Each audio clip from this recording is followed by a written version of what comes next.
Hi, I'm Giselle Kovari, Managing Partner, Global Training Transformation. And I'm Sue Armstrong, the other managing partner of Global Training Transformation.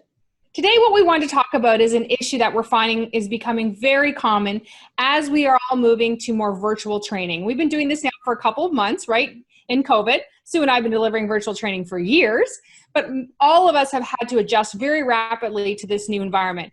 And what we're finding is that there's a real push and pull for people. If you're a consultant, if you're a trainer, if you're a subject matter expert, or you're an L&D, between how much content do we include and how much time do we leave for activities. So less really is more, isn't it, Sue? Absolutely. And it's really common for people to think that in order to add value, we need to add more slides, we need to add more information and more graphs.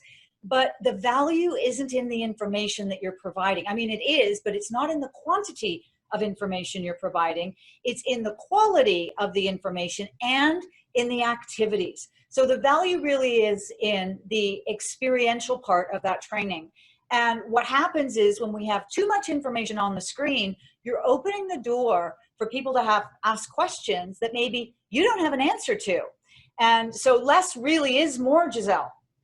Yes, and when we talk about in our programs, and especially in the new content that we've been creating, is around in training versus presentations, we want to achieve a 70-30. 70% of the time, the audience is engaged, and 30% of the time, the expert or the trainer is delivering content. Now, you may not get there in all your virtual sessions. It might be more 60-40, but what we don't want is an 80-10. Now, we can do this, but then it's a presentation. It is not a virtual workshop. It's not virtual training. So we need to be able to evaluate. So when you're designing your curriculum and your program and you're looking at it, we would both suggest look at your content, cut it in half, and you're probably going to be well served. Yeah, I think that would be a really good formula, actually. Just cut it in half, spend the time in the interaction. You can get more free resources and free information by going to our GTT website and signing up now.